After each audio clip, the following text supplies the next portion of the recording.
사람은 살아가면서 참 많은 기다림이라는 것이 있죠. 뭐 예를 들어 간단하게 얘기를 하면 뭐 어디를 가기 위해서 대중교통을 기다린다라던가 아니면 누군가의 약속을 시간을 기다린다라던가 식당에서 음식을 기다린다라던가 또는 좀 더 가면은 대학 시험 입학 시험을 기리는 날 뭐 부모님들이 그 앞에서 자녀들을 기다린다라던가 일하는 사람들은 주말을 기다리고 어린아이들은 부모님의 퇴근을 기다린다라던가 굉장히 삶 자체가 다 기다림의 연속이라고 생각을 합니다.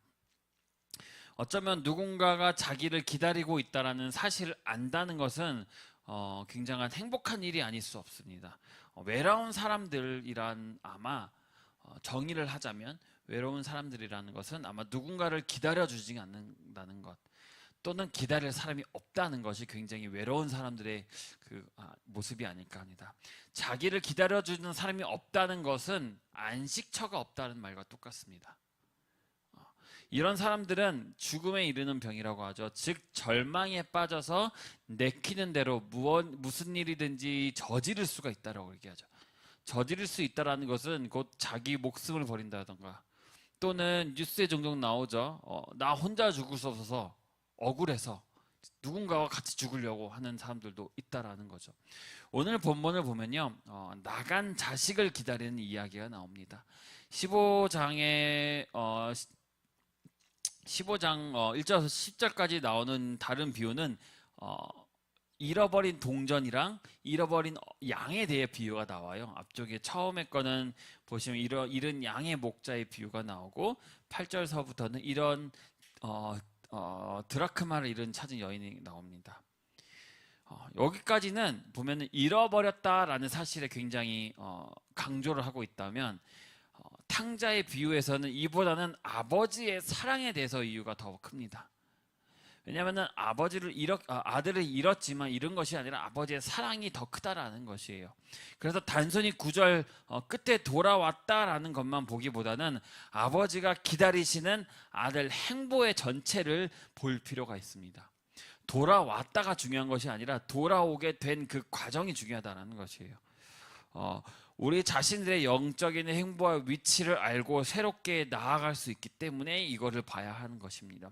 그리고 오늘의 말씀은 비유의 말씀이기 때문에 더 구체적으로 보고 살펴봐야 잘 해석해야 된다는 것이에요. 첫 번째로 보면은 아들은 재산을 뭐라고 하죠? 허랑방탕하게 재산을 허비하는 모습을 볼 수가 있습니다. 우리는 보통 재산을 많이 가진 사람이나 또는 그 사람이 재산을 다 사라지거나 또는 명예를 가진 사람은 명예를 잃어버린 사건에 휘말리게 된다면 그런 사람들을 보고 뭐라고 얘기하냐면 내리막길에 서 있다라고 얘기를 해요. 내리막의 길에 있는 인생이라고 얘기를 합니다. 오늘 본문도 그렇게 보이기도 합니다. 그러나 본문에서는 그런 의미에서 내리막을 얘기하는 것이 아니라 생명의 원천이신 하나님 아버지의 품을 떠나서 영적인 낭패에 당하는 내리막의 인생이라는 것이에요. 그렇다면 반대로 오르막길이라는 것은 무엇일까요? 돈이 없는 사람은 당연히 돈을 벌기 시작한 그 길에 오르는 것이 오르막길인 것이고 명예를 올라가는 것들이 당연히 오르막길이겠죠. 간단하게 설명드리자면 내가 물질적으로 힘들 때 가정적인 문제로 힘이 들 때 목표를 향해 잘 가던 그 나의 진로가 엉망이 되었을 때 하나님을 찾는 것 자체가 오르막길로 가고 있다는 것이죠. 오르막길로 간다는 것을 더 잘 알기 위해서는 이 아들의 행동을 잘 살펴볼 필요가 있습니다. 12절에 보면요 뭐라고 나오냐면 둘째가 아비에게 말하되라고 나와. 아비에게 말하되라고 나옵니다. 이 구절은 아들이 아버지에게 요구하는 것을 아버지는 아무런 대꾸도 없이 그대로 다 소원하는 것을 다 허용하는 것을 보여주고 있어요. 아버지가 왜 필요한지도 묻지도 않고 뭐 안 된다라는 말도 안 하고 알겠다 그냥 바로 주는 장면이거든요. 자기가 하고 싶은 것을 말할 테니 재산을 미리 달라 뭐 이런 것인데 그 후의 내용을 보면요 받은 재산으로 아들이 얻게 된 자유를 어떻게 남용하는지가 나옵니다. 그가 재산을 달라고 말했다라고 하는 것은 그의 마음이 어떻게 된 겁니까? 이미 가족을 떠났다라는 것이에요. 이미 재산을 받고 무언가 하고 싶은 것이 있기 때문에 이 뭐랄까, 이 가족이라는 울타리를 떠났고 안정된 장소를 이미 집에서 떠났고 머릿속에서 없다는 것이에요. 아버지를 이미 마음속에 떠났다라는 것이에요. 이 달라고 하는 것 자체부터가 벌써 시작인 것이죠. 말씀에 나오진 않지만 제 생각에는 이 아들이 어디선가 또는 누군가로부터 무언가 이야기를 들었을 거라고 생각을 해요. 뜬금없이 재산을 달라고 하지 않을 거 아니에요. 왜냐하면 아들이 재산을 가지고 먼 나라로 갔다고 나오거든요. 거기서 허랑방탕하게 재산을 허비했다고 나와요. 이게 거기 가서 무엇을 하다가 망한 것이 아니라 허랑방탕하게 사용했다라는 것은 분명히 무언가를 들었다는 뜻이에요. 거기서 무언가 좋은 것이 있다라는 들었다는 뜻이에요. 우리가 보통 끼리끼리라는 말을 많이 사용하지 않습니까? 그래서 공부 잘하는 아이들끼리는 진짜 아이들끼리 공부를 하고 노는 아이들끼리는 놀기만 합니다. 또 우리 요즘 무서운 친구들 요즘 말하면 일진이라고 얘기를 하죠. 그런 친구들 또 모여서 그런 나쁜 짓들만 하게 되어 있습니다. 그래서 부모님들이 뭐라고 얘기합니까? 친구 잘 사귀어야 된다는 말이 진짜 있는 말입니다. 특히 우리가 어떤 경우에서는 뭐 주식 붐이 한창 일어났었죠. 주식이 일어나서 누군가 그 주식으로 삶이 변화되는 것을 보았기 때문에 나도 하면 다 주식시장에 뛰어들었거든요. 주변 사람들이 하기 시작하니까 뭐야 궁금해만 하면서 나도 거기에 들어가요. 사람들이 해외로 놀러 가는 모습, 명품으로 몸을 치장하는 모습이 인터넷에 올라오니까 나도 갖고 싶다, 나도 가고 싶다라는 생각이 머릿속에 들어오면서 똑같이 하게 된다라는 거죠. 이 둘째 아들이 먼 나라에 무언가가 있다, 좋은 게 있다, 돈만 있으면 뭐든지 할 수 있는 곳이 있다라는 것을 어딘가 누군가로부터 들었다라는 생각이 들어요. 그때부터 이미 아버지의 마음에서 떠나고 마음의 방향이 다른 쪽으로 향했다라는 것이죠. 이것은 아담이 뱀의 부추김으로 그의 마음이 방향이 하나님을 떠나서 육의 정욕을 향하여 범죄를 계획한 것과 동일한 것이에요. 그래서 13절에 뭐라고 나오냐면요, 재산을 다 모아서라고 나옵니다. 시간을 그리고 바로 가지도 않아요. 바로 가지도 않고 며칠 안 되어 둘째 아들이 재물을 다 모아서, 분명히 계획을 하고 있겠죠. 이 돈을 모아서 어떻게 할지. 그리고 나서 이제 떠나게 됩니다. 자기 계획을 실현시키려고 완전히 정리하는 순간이에요. 그게 뭐냐면 범죄하려고 완전히 결심한 것을 의미하는 것입니다. 그러니까 이 비유가요, 단순히 그냥 이야기를 하나님이 떠났다가 내가 돌아왔다를 얘기하는 것이 아니라요, 내가 어떻게 해서 하나님을 떠났고 어디서부터 하나님을 떠나는지를 알려주는 것이에요. 재산을 다 모았다라는 말은 범죄를 하려고 이미 완전한 결심을 하는 것을 의미합니다. 마치 아담과 하와가 뱀의 유혹의 말을 듣고 범죄를 결심한 것과 같은 것이죠. 그리고 어떻게 됩니까? 떠납니다. 이제 본격적으로 이방인의 세계를 들어가죠. 육의 상태, 사망의 상태를 의미하고 결심하고 돌아갔다는 것을 의미합니다. 말하자면 생각하고 계획한 것을 행동으로 옮겨지는 것이에요. 범죄 장소로 돌아가는 것을 말합니다. 이 아들이 얼마 만에 재산을 탕비했는지는 나오지는 않습니다. 얼마 동안 떨어져 있는지도 나오지는 않아요. 하지만 재산을 탕진했다라는 것은 범죄 행위를 이미 본격적으로 하고 있다라는 것이죠. 이것은 잘못된 인격, 재능, 재산 등은 어떻게 하면 잃어버릴 수 있는지를 보여주는 것입니다. 재산과 재능은 그냥 재산이 많아서 또는 머리가 좋아서 해서 잘 사용할 수 있는 것이 아닙니다. 아무리 재산이 많아도 머리가 있지 않으면요, 재산을 다 잃어버릴 수가 있어요. 그래서 우리 뭐 흔히 말하면 로또 당첨자들 보면은 뜬금없이 큰 돈 생긴 것으로 인해서 놀다 보니까 다 사라지고 오히려 더 거지가 되어버리잖아요. 돈 많은 사람들이 왜 재산을 관리하는 팀들이 따로 있겠습니까? 자기보다 더 똑똑한 사람들이 있기 때문에 그 사람들을 돈으로 사용을 해서 재산을 더 사용할 수 있게끔 더 사용하는 거거든요. 재산과 재능을 사용하는 것은 인격의 됨됨이와 일치할 수 있어야만 잘 사용할 수 있는 것입니다. 14절에 보면요, 공경의 아들을 처한 아들의 모습을 볼 수 있습니다. 14절서부터는 뭐라고 나오죠? 궁핍한지라 나와요. 크게 흉년 들고. 다 없앤 후에 재산이 이미 나갔죠. 사람은 이 세상을 살아가는 동안 굉장히 여러 가지 실존적인 문제를 마주하게 되어 있습니다. 즉 질병이나 기근이나 전쟁이나 죽음 등 이런 실존적인 문제는 영적인 차원에서는 결핍을 설명하고 있습니다. 사람은 생명 되신 하나님을 떠나면 그 후에 하나님의 영광이 결핍된 상태 속에 있게 됩니다. 로마서 3장 23절에 뭐라고 나오냐면요, 모든 사람이 죄를 범하며 하나님의 영광에 이르지 못하더니라고 나와요. 하나님의 영광, 죄를 지었기 때문에. 이 죄를 지었다라는 것은 뭐예요? 내가 하나님을 떠났기 때문에 하나님의 영광에 이르지 못한다라는 것이죠. 이걸요, 헬라어의 원문상으로 뭐라고 나오냐면요, 하나님의 영광이 결핍된 상태라고 나와요. 이 결핍된 상태 속에서는 모든 인간은 온갖 비극적인 일을 당하게 되어 있고, 그리고 그런 성경의 가르침이 나옵니다. 이런 인간은 하나님 앞에 설 때는 내세울 것이 아무것도 없으며 우리 모두는 하나님 앞에 철저하게 알거지가 된다는 것이죠.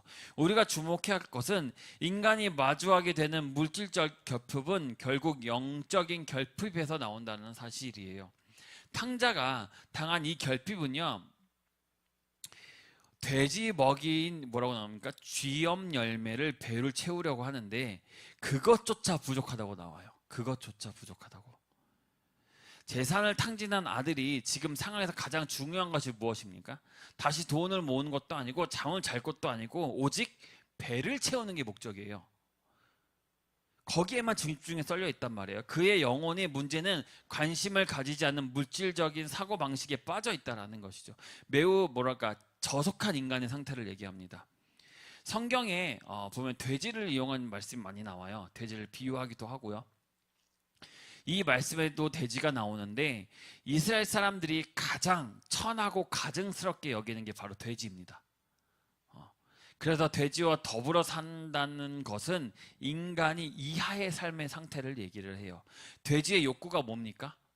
딱 하나입니다. 먹는 거예요, 먹는 거. 이 돼지하고 이 아들하고 차이가 없어요. 오히려 더 못한 거죠. 인간에서 돼지까지 갔으니. 근데 뭐라고 합니까? 돼지와 똑같이 먹을 것만 요구를 합니다. 영적인 결핍 상태에서 떨어진 사람은 자기 정욕대로만 살게 되어 있어요. 주님이 이러한 인간의 삶을 돼지와 더불어 사는 삶을 통해서 얘기를 하고 계십니다. 너가 나를 떠나면 너의 삶은 돼지 우리에서 사는 것과 똑같다라는 것이죠. 지금 현재 세상을 보시면 얼마나 엉망인지 아십니까?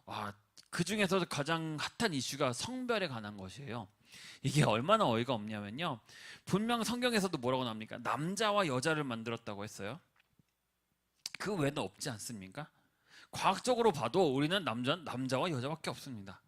그런데 지금 어디서부터 잘못된 건지 모르겠지만 이제 자기 성별을 원하는 것으로 정의할 수 있다라고 얘기를 해요. 이게 얼마나 어이없는 얘기인지 아십니까? 자기를 고양이라고 정의하는 사람, 자기를 강아지라고 정의하겠다는 사람도 생겼어요. 그래서 고양이 옷처럼 하고 강아지 옷처럼 하고 말을 안 하고 영어를 안 하고 그냥 뭐 냥냥거리고 멍멍거리고 다닙니다. 어떤 사람은 자기를 계절로 얘기하겠답니다. 정의를 하겠다. 봄, 여름, 가을, 겨울처럼. 아예 이해가 안 되는 거죠. 이제는 제가 말로 다 설명하기 어려울 정도로 이해하기가 어려운 일들이 벌어지고 있습니다. 우리나라도 얘기할 수 없지만 어떤 당에서 자기 성별을 원하는 것으로 정할 수 있는 법을 만들어 통과시키겠다라고 나왔어요. 이게 한국까지 오고 있습니다. 이미 제가 영국인가 어딘가는 이미 통과되고 있거든요. 우리나라도 이게 들어오겠다고 얘기합니다. 그러면 내가 남자로 태어났지만 여자로 정의하면 여자 목욕탕에 들어가도 되는 겁니까? 여기서부터 이미 틀어지고 있는 것이죠.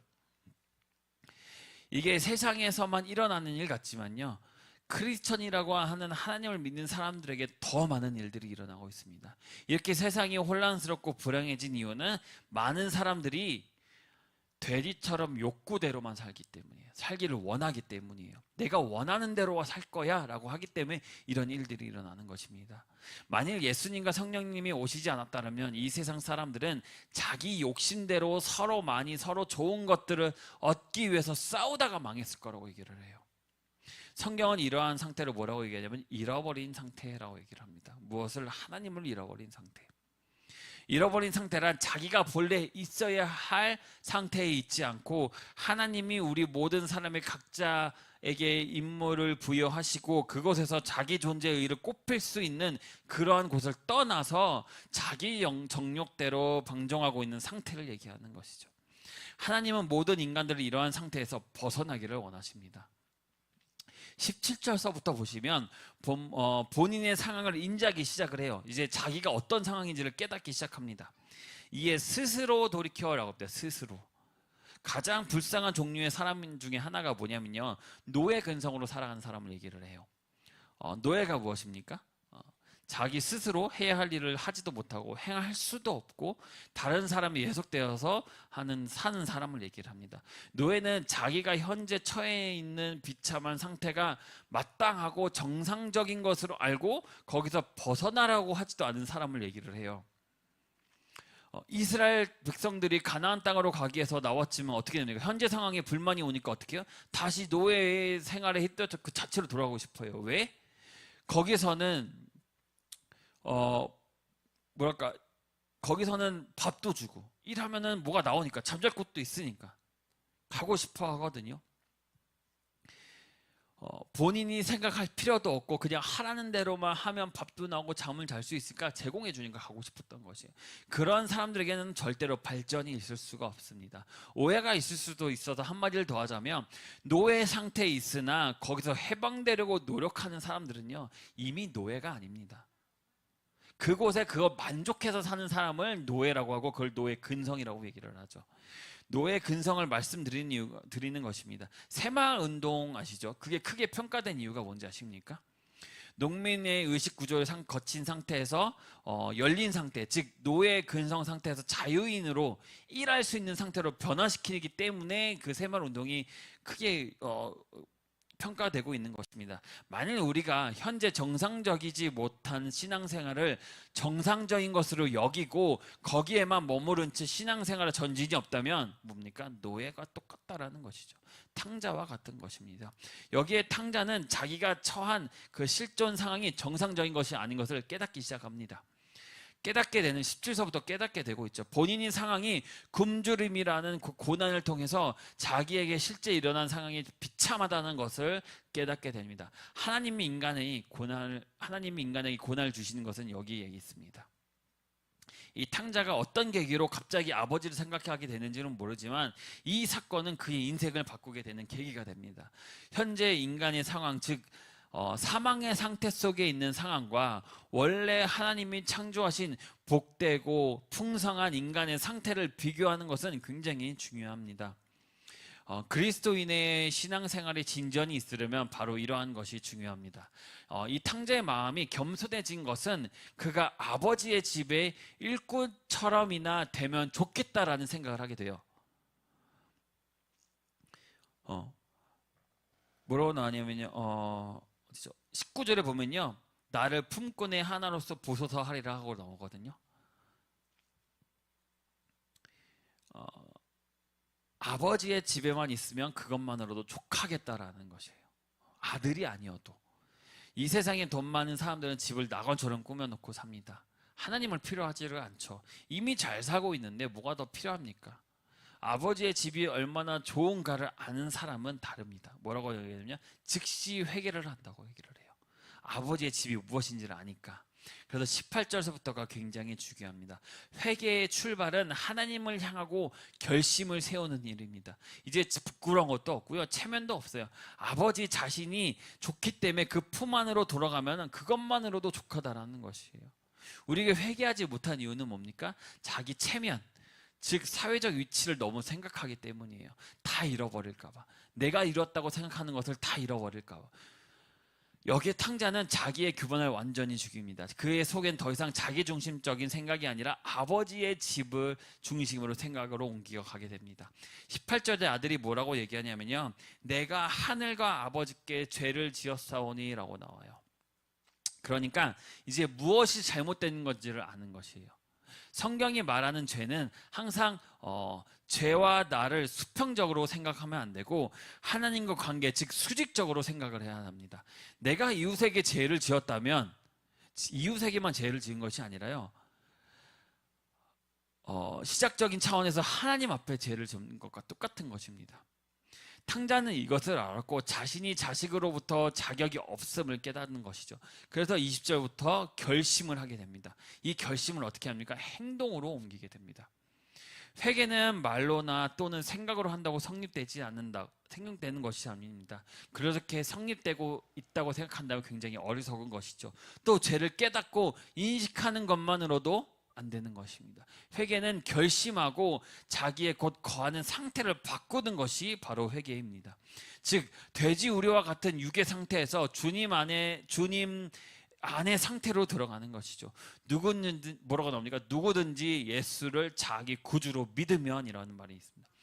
찬송가 아시죠? 예수를 나의 구주 삼고 나오죠. 그 다음 가사가 뭡니까? 성령과 피로써 거듭나니라고 나왔어요. 상태의 변화가 일어나는 거예요. 예수를 구주로 믿고 나니까 상태가 변합니다. 어떻게? 성령과 피로써 거듭나죠. 즉 갇혀버린 상태에서 예수 그리스도를 믿고 아버지 중심으로 살아가니까 해방된 상태로 바로 돌아간다는 것이, 이것이 바로 회개입니다. 하지만 마음으로 회개한 것을 실천할 때는 용기가 많이 필요하죠. 쉽지 않습니다.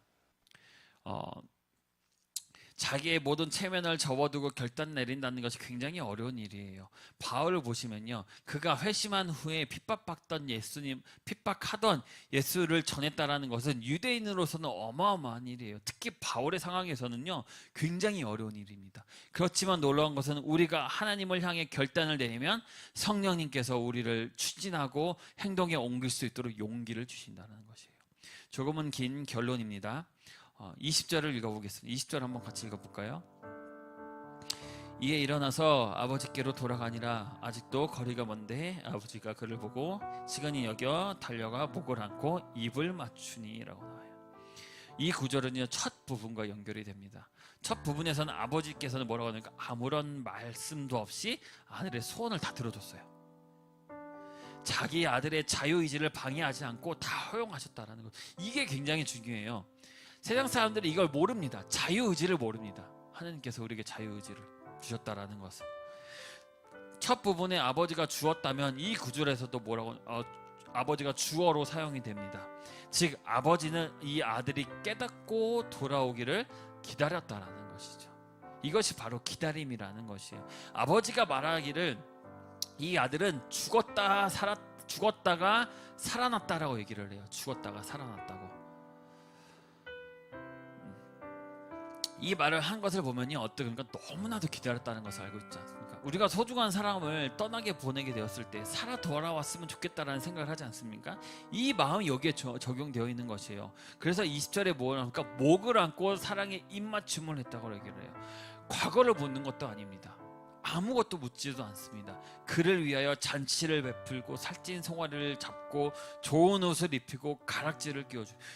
여기에 나오는 가락지가 뭔지 아십니까? 그냥 반지 좋은 거 껴준 게 아니에요. 여기서 이 반지는요, 상속을 의미합니다. 아들로 인정하고 상속해 주셨다는 거. 그러니까 돌아왔으니 그래 너 재신 다 탕배했으니까 그냥 여기 그냥 살아라. 그냥 하인으로 살든 뭐 그냥 평안. 이게 아니라요. 그래 왔으니 그래도 너는 내 아들이라라고 반지를 끼워주신 거. 상속을 의미하는 것이에요. 제가 어떤 이제 유튜브에서 보던 목사님의 설교를 조금 인용하냐면 하나님과의 나와의 관계가 거리가 굉장히 중요합니다. 여기에서 하늘에 있는 별을 딱 보면요, 어떻게 보입니까? 굉장히 작게 보이잖아요. 그래도 보이긴 하지만 작게 보여요. 굉장히 작아요. 이걸 보려면 망원경이나 실제로 크기를 이렇게 보게 되면 어떻게 합니까? 지구보다도 별이 크거든요. 그러니까 하나님을 멀리서 보면 하나님이 작게 보인다라는 것이에요. 그렇지만 하나님과 가까이 하면은 하나님의 크심이 보입니다. 하나님이 큰지 작은지는 하나님과의 나의 거리에서 있다라는 것이에요. 우리가 우상 숭배하는 이유는 뭡니까? 하나님과의 나의 거리가 멀기 때문이에요. 이 거리의 사이에 끼어들 게 너무 많아요.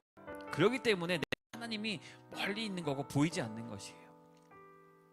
별이 작게 보이는 이유는 나와의 별 사이에 뭐 구름도 있고 먼지도 있고 많은 것들, 어둠도 있고 거리도 있고 뭔가 많은 것들이 이 사이에 껴있어요. 그래서 하나님이 보이지 않는, 별이 작게 보이는 거거든요. 우상 숭배도 똑같습니다. 하나님이 외에 다른 것을 섬기면요, 즉 나와의 하나님과의 사이에 많은 것들이 껴있다면, 그렇다면 하나님을 나와의 거리를 좁힐 수가 없는 것이에요. 그렇다면 우상 숭배하지 않기 위해서는 어떻게 합니까? 좁히는 방법밖에 없어요. 우리를 아직까지도 끝까지 기다린다고 하셔요. 멀리서 봤는데 불구하고 뛰어 달려갔다고 얘기를 하거든요. 그만큼 기다렸다라는 것이에요. 하나님과 나의 거리를 좁히는 방법밖에 없습니다. 즉 그를 가까이 하는 것. 하나님은 오늘도 우리를 기다리고 계십니다. 이제는 우리 주 예수 그리스도의 은혜와 하나님 아버지의 거룩하신 사랑과 살아계셔서 지금도 함께 하시며 사명을 감당할 수 있도록 성령의 기름 부심으로 인도하시는 성령님의 그 크신 은혜와 사랑이 우리 모든 성도와 교우와 축복 위에 지금부터 영원토록 함께 있을지어다. 아멘.